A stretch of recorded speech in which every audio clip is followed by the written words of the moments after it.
Imagine the sun rising over a tropical paradise, its golden light dancing on the waves. This is Mactan Island in the year 1521. Fishermen are casting their nets, children are laughing on the shore, and warriors are sharpening their spears, their movements a familiar rhythm of daily life. But this day is different. This day, history is about to be written in blood and courage. On the horizon, unfamiliar silhouettes appear.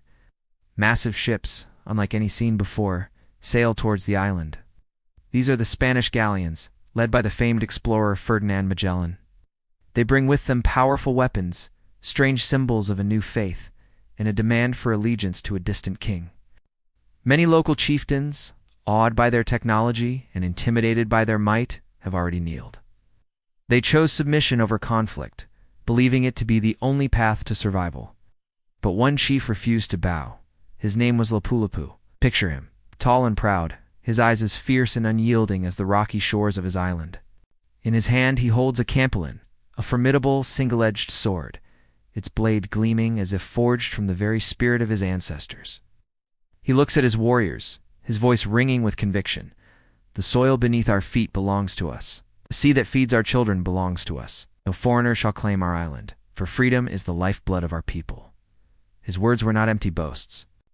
They were a declaration of war. When Magellan's forces finally stormed the beach, they were a terrifying sight. Clad in gleaming metal armor, they seemed invincible. Their muskets roared, spitting fire and lead, a sound that shook the very air. The Spanish believed this would be a swift, easy victory. They were wrong. The warriors of Mactan, armed with bamboo shields and fire-hardened spears, did not retreat. They did not falter.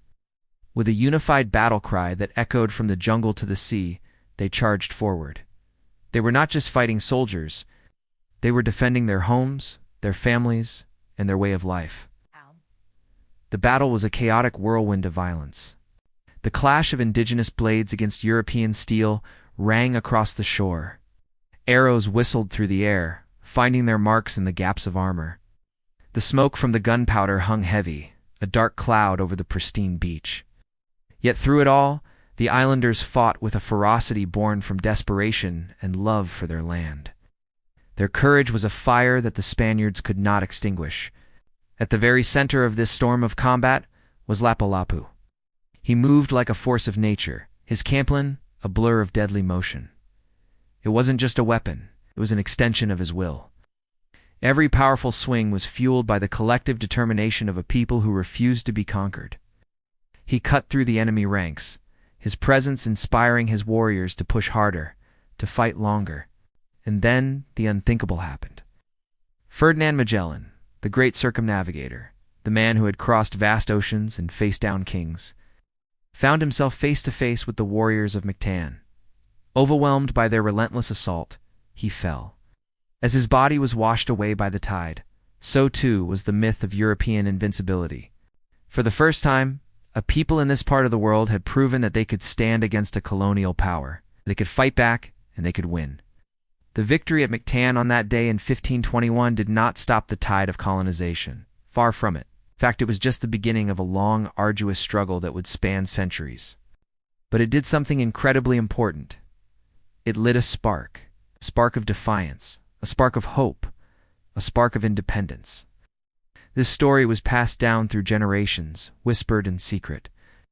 A powerful memory for every Filipino who dreamed of a free nation. That's why Lapu-Lapu's sword is so much more than a historical artifact. It's not just a piece of metal that won a battle. It became a powerful symbol. A symbol of courage, carved directly into the heart of a nation.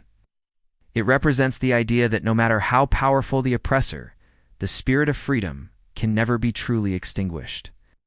Even today, hundreds of years later, when Filipinos remember the Battle of Mactan, they aren't just recalling a historical event. They are remembering the spirit of a leader who stood unafraid against overwhelming odds. They are honoring a people who chose dignity over submission, freedom over servitude. That first spark of independence ignited on the shores of Mactan continues to burn. It's a reminder of where the Filipino nation comes from and the strength that lies within its people. It burns as brightly today as the morning sun rising over that historic island. Thank you so much for joining me on this journey into the past. If you found this story as inspiring as I do, please hit that like button and subscribe for more stories that shape our world.